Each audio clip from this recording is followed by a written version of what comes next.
morning, good afternoon, or good evening, depending on where it is you're listening. This is Dan Turchin, host of AI and the Future of Work, CEO of Insight Finder, the system of intelligence for IT operations, and executive chairman of PeopleRain, the AI platform for IT and HR employee service. You know, I love hosting this podcast because I get to learn from amazing guests every week. Sometimes we learn about technology, and well, other times we learn how to make fried chicken. And that's, of course, a hat tip to my friend Colin Fletcher. Now, today's one of those episodes where I can't wait to just sit back and listen. Tim Crawford's been at the forefront of introducing every new technology to employees as a CIO and CIO advisor for the past 20 plus years. He's doing a lot of thinking these days about AI and the future of work because, well, every CIO is trying to figure out what it means to have an AI strategy. Tim's ranked as one of the most influential CIOs, and he's regularly quoted in the Wall Street Journal, CIO.com, Forbes, SiliconANGLE, and TechTarget, to name a few. He's also an executive coach who works with global enterprises on technology strategy. Tim hosts the popular CIO in the Know podcast. If you're not already, please follow Tim. He's at T Crawford on Twitter. And a special thanks to our mutual friend Steve Kaplan from Nutanix for the intro. Without further ado, it is my pleasure to welcome Tim Crawford to the podcast. Tim, why don't you start off by sharing a little bit about your background? Well, Dan, thanks so much for inviting me. I'm really excited to have the conversation today. And as you kind of are already articulated, my career has spanned a number of years, we'll leave it at that, across a number of different organizations, leading IT organizations and companies. The thing that I have had the opportunity to do is work with a number of different industries, number of different styles, number of different leaders, and now I've really kind of shifted toward still learning, but also applying that and helping others grow too. And it's been a lot of fun, and looking forward to maybe touching on some of those things as part of our discussion today.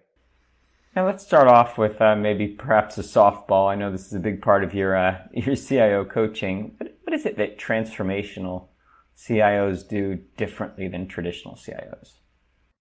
You know, for a long time, we've talked about the CIO as the CIO as the CIO. And one of the things that I've always tried to understand is that there are different maybe classifications, if you will, or different styles of CIOs. And one of the ways that I've started to differentiate CIOs and kind of how they think and how they operate and lead is this concept of traditional CIO and transformational CIO. And several years ago, I put together a list of criteria that I thought really kind of was relevant to differentiating between those two classifications. And one of the big ones is transformational CIOs tend to be very business-centric, meaning they're looking at where IT fits in with the business and what the business does, as opposed to being very tech-centric. I mean, there are a number of other criteria and dimensions to it, but that's one of the fundamental things. Where this really kind of plays a significant role, especially today, is especially in the last year, even with the pandemic, is we have seen a significant uptick in the importance of the role of the CIO. And it's really important to understand how technology fits in with business, whether we're talking about customer engagement or business operations, or how our staff are engaging, you know, as we shifted to a work from home model. And so technology is more than just the bits and bytes or helping people connect to the internet or installing an application or keeping a system updated. Now it's how do we start to understand the data that we have on tap? How do we start to understand the characteristics of our customers, how our customers are changing, how our businesses are changing and transforming? And this is really where the transformational CIO comes about. Is it's not a technology conversation, it's a business conversation. We just happen to have technology at the ready in case that is the most appropriate way to address some of these core business problems.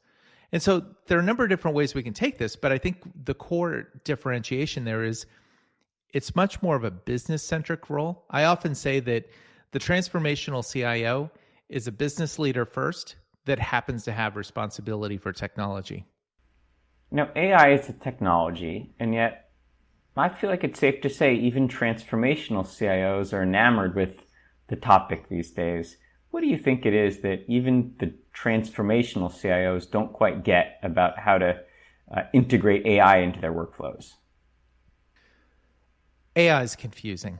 The marketing around AI hasn't helped. I mean, we see everything from just frankly basic analytics to truly cognitive AI being labeled as AI and everything in between, right? Whether it's advanced analytics, machine learning, first stages of AI or cognitive AI. I mean, those are all different steps along this journey, along the spectrum of going from an analytical model to truly artificial intelligence.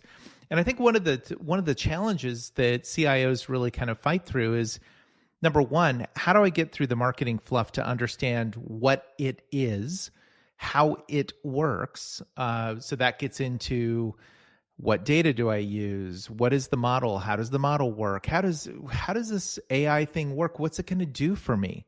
How do I start to drive value from AI or whatever it is that I'm being presented with? And then the last thing is, where in the heck do I get started? I mean, there are so many different places that you can start. It's kind of hard sometimes to kind of work through that if you don't have the experience to work through it and prioritize and understand, okay, here are the places that are going to provide the greatest value and I'm going to have the most success and be able to learn from what I'm doing. I don't necessarily mean learning from models, but learning how AI works, how that fits into my workflow for my organization. And so it's all of these different things together that create the problem for CIOs is how should they wrap their head around it? Well, I think the first thing is just jump in with both feet. Start somewhere and you'll start to learn pretty quickly how to grow from there. So that's probably the biggest thing is it's just overwhelming and they're not really sure what the value is that they get from it. You mentioned a distinction between machine learning, advanced analytics, and AI. Unpack that a little for us. How do you define the three?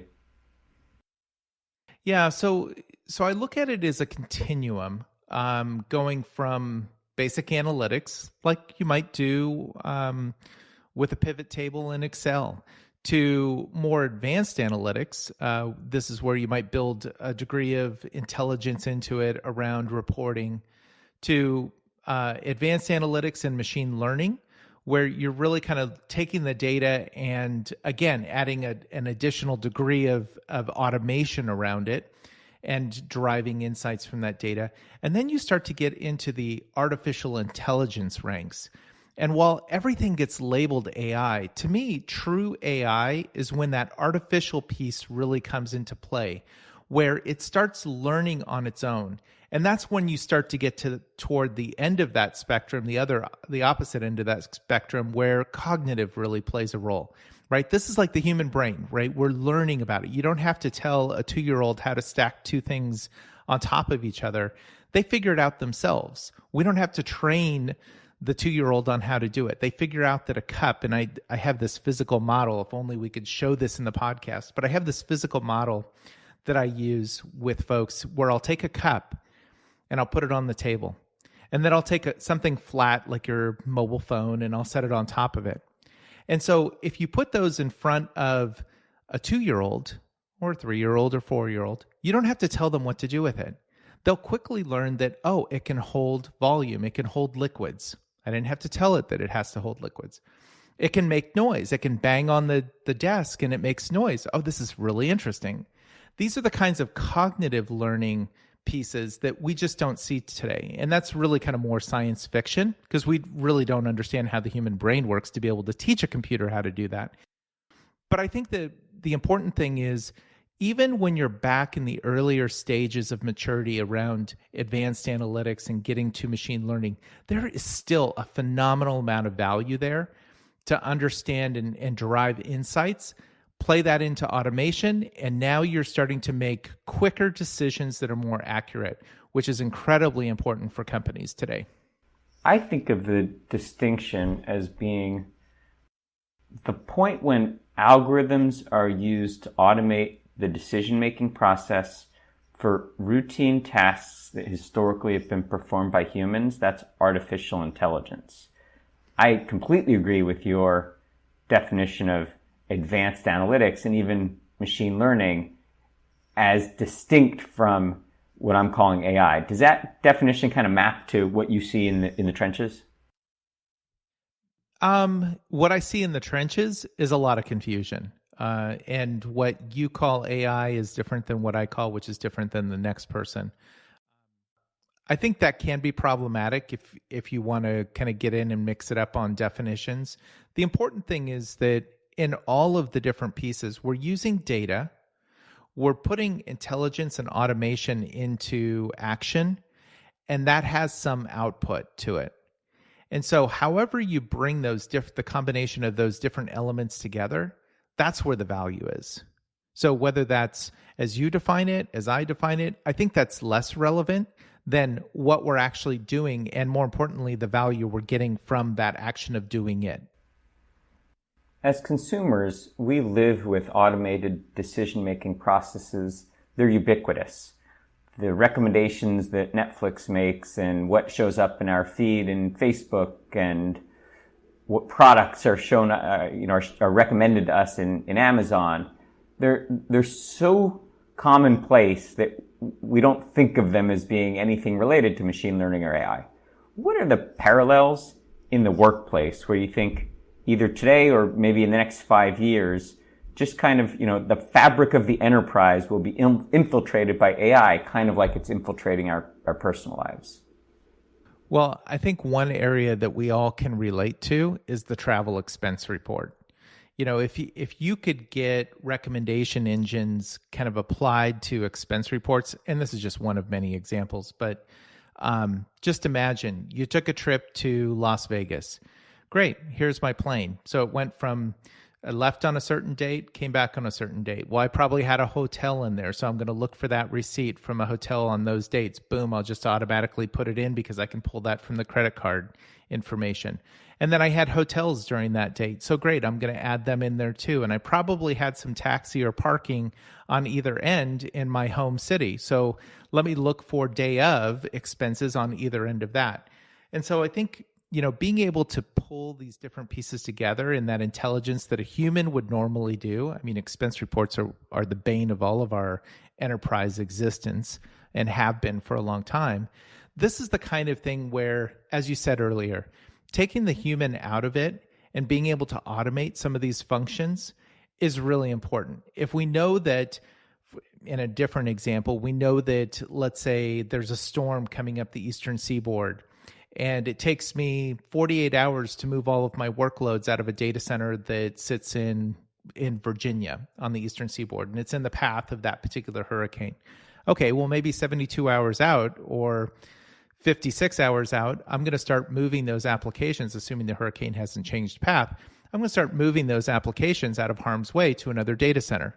I don't need a human to think about that, right? I can just start working on that right away. Or case in point, just the other day or yesterday, there was a fire in a data center in Europe.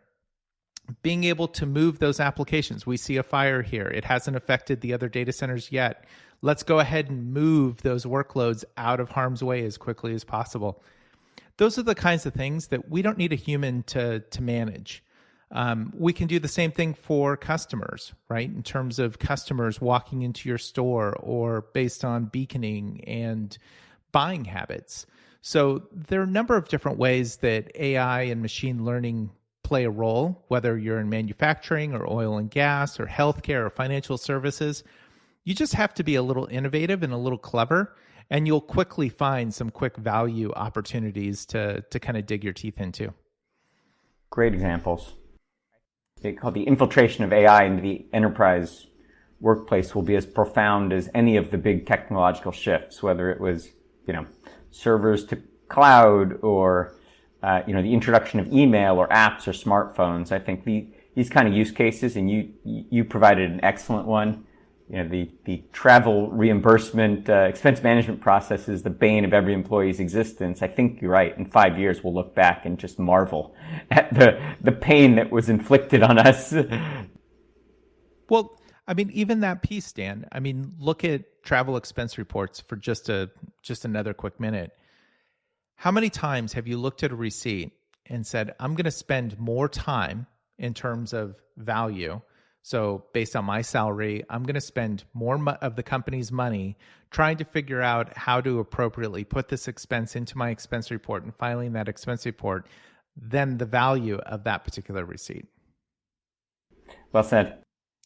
And on this show, we tend to focus on the bright future that will be created in the workplace by AI-related technologies, but there is a dark side. And curious to get your perspective on which are the jobs that are what jobs are the best candidates for full autonomous automation, and maybe to the extent there's a bright side of that, maybe just curious to get your feedback on the implications for workers in roles that are likely to be automated. So, number one, let me just be clear. I don't think there are a lot of jobs that can be completely automated today or in the next 5 years. Maybe in some time horizon further out than that. Can there be functions within a job that could be automated? Probably. But then you're looking at new folks, you're looking at different skill sets. You're trying to understand how you can maybe consolidate some of these efforts together. And so that's where I think the opportunity comes from this. From a dark side perspective, I think the bigger issue I'd be worried about with AI is not necessarily, is this going to take my job away or replace me? I mean, I think that's more kind of science fiction down the road. The bigger concern I have is how that data gets used.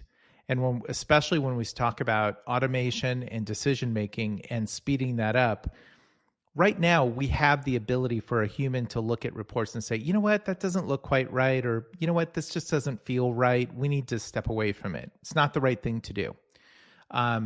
When we start putting automation into play and we start talking about using AI and data and make the decision-making an automated process, that's when we have to start being real cautious about how that plays out. And I'll give you a good example of this, and that comes back to bias. How does bias kind of fit into your AI modeling? Every piece of data is biased, full stop. Every piece of data is biased. Now, you could argue that, well, okay, we're going to tweak the models so that isn't the case. Well, then you're inflicting bias from a different perspective. So any way you slice it, it's still biased. And so you just have to be careful about what is the appropriate use of technology and where is it appropriately used, and more specifically data.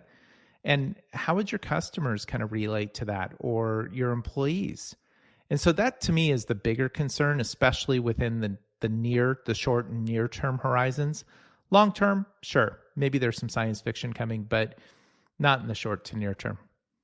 So you touched on the ethical implications of using your data to make decisions on your behalf and potentially on behalf of others. Now, there are simple cases like automating the process of setting the temperature in the conference room to your personal preferences. Pretty innocuous, right? Others, like what if AI is being used to determine whether or not you get a raise, whether or not you get a promotion? How do you think about the boundaries between what are the appropriate uses of your data, and how should we think about any kind of regulatory frameworks that should or will be imposed on enterprises using employee data to make decisions?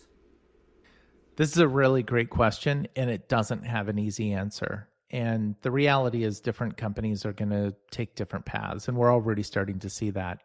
Some of which privately are struggling with it.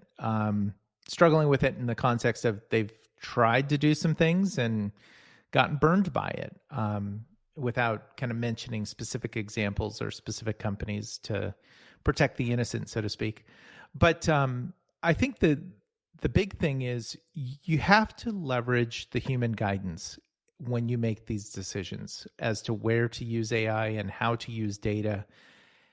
And that is to say, how would I feel if it were my personal data? So if I'm the one who's building the model, I'm the one who's building that algorithm, deciding how it gets used. How am I going to feel if this data gets misused? So for example, let's talk about healthcare for a minute.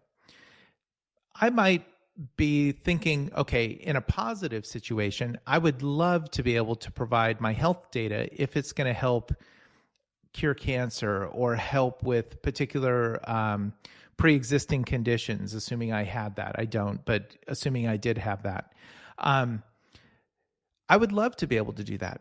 But what happens if that data then ultimately gets misused by my company to be able to say, you know what, you're a little more risky for us, so we're going to charge you more for healthcare premiums. Or the cost to have certain procedures done is going to cost you a little more. I think that's a good example of where it gets a little touchy, where I might say, you know, I'm a little uneasy about that. And so it's not just, you know, make sure that you're thinking about it as if you were the one and it was your data, but also you have to think about this other word, which is incredibly important and coming up amongst executives as a conversation topic, and that is trust. How do you build trust? Build trust within your organization, within your company, within the culture, and also with your customers. And so that trust has to extend beyond just the products and the brand, but it also has to extend into the data and how the data gets used. And it's very hard to build trust and very easy to lose it. And so again, I would just caution folks, you know, it's better to err on the side of being conservative than aggressive with this for that very reason. I think just, but that being said, there's still just a ton of innocuous, great opportunities for enterprises to jump on today. The upside is boundless. I'm glad you make that point. We're in violent agreement there. Now, I've said before on this show, and I firmly believe, I think there'll be a time in the not so distant future when we'll scorecard vendors and enterprises using AI, kind of like we rate the hygiene of a restaurant. And I think the kind of criteria will look something like, you know, is the AI being used in a way that is transparent? Is it being used in a way that's predictable? And is it being used in a way that is configurable in the case it's kind of going rogue? What do you think about that as a framework? Could we ever adopt that kind of a framework in an enterprise? It's possible, but I think there are so many snowflakes when you look at enterprises and how they operate, it would be hard to do in reality. I think a more realistic or maybe even generalized way to look at it, and it's something that I've talked about for some period of time, is we are quickly headed toward a place where companies that compete in the same space will be differentiated based on how well they use the data. Because remember that any given enterprise uses a piece of data that is from their own self-generated sources, but they're also consuming a lot of data from outside of their organization. And guess what, Dan? If you and I are competing companies, we're probably both tapping into that same external data. So what it really comes down to is how well do we leverage that data to differentiate ourselves and advance our position in that particular industry market or how we engage with customers.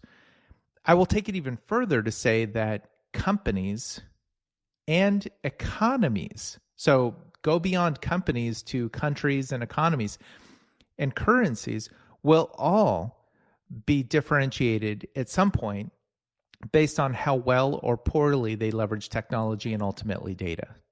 Now, that's a bold statement to make, but if you play this out, that's essentially where we're headed without some intervention or some other factor that comes into play. The other thing I was just going to add, and it goes back to a question you asked earlier about regulation. So that being said, where does regulation kind of fit in? And I do think we have to be careful about how we leverage regulation and who is doing the regulating. There needs to be some guidance around this, but we have to be really careful that it doesn't get misused and to a point of constraint that we just can't use the data. And in some cases, we're already starting to see some ramifications of that in certain countries and certain jurisdictions where companies are just making the decision, you know what, it's just too hard. It's not worth it. The value's not there today. There's too much downside that doesn't outweigh the upside. And I think that is a great example of a mistake.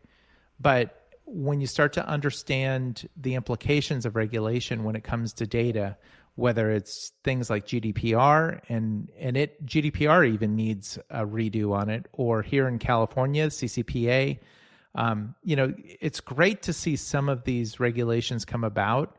Unfortunately, the first generation of many of them, they're a little too general and not surgical enough. And so unfortunately, they sweep a lot of other things into it that constrain innovation and the opportunity for companies. So I would hesitate to encourage regulation, but at the same time, I think there will have to be, some degrees of regulation in certain areas.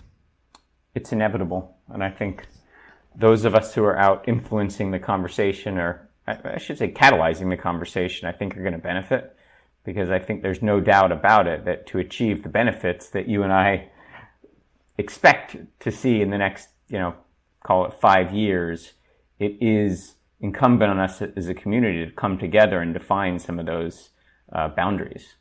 And we're bad ahead of time. I know it feels like we're just getting started, but I got to get in one of my favorite questions. I got to hear what you have to say about this one.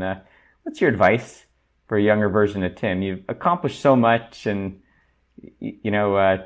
still, I'm sure, just getting started. But would love to hear anything that you do differently if you were to rewind the tape. I've been really fortunate, really lucky.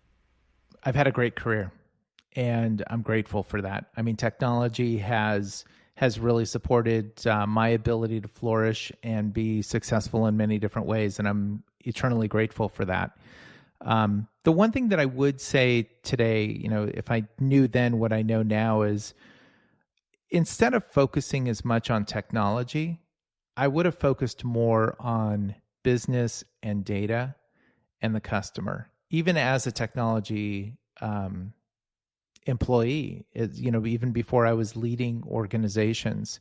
So, starting to understand how my company works, how it operates, how its customers engage with the company, more than just what the average shareholder understands or what the average customer understands. I think that's something that is incredibly important, is to understand your company, understand data, focus there first and foremost, and then think about how technology fits in, and not the other way around. Well said. Good advice. Now, we're out of time, but so much of these topics relate to things that are going to happen in the future. Would it be okay if maybe when we finally solve that expense report problem, would you come back and we'll pat each other on the back for that one, huh? Well, only if you let me join when I'm sitting on a beach with a Mai Tai in my hand with the waves in the background, because I'll be long since retired by then. Oh gosh, I hope not. Or if that's the case, I hope it happens in the next 18 months. I would welcome that. Good stuff. Well, we're out of time for today, but thanks again to Steve Kaplan for the intro, and of course to Tim for a great conversation. Thanks for having me, Dan. You bet. Dan Turchin, host of AI and the Future of Work, signing off for this week. Back next week with another fascinating guest.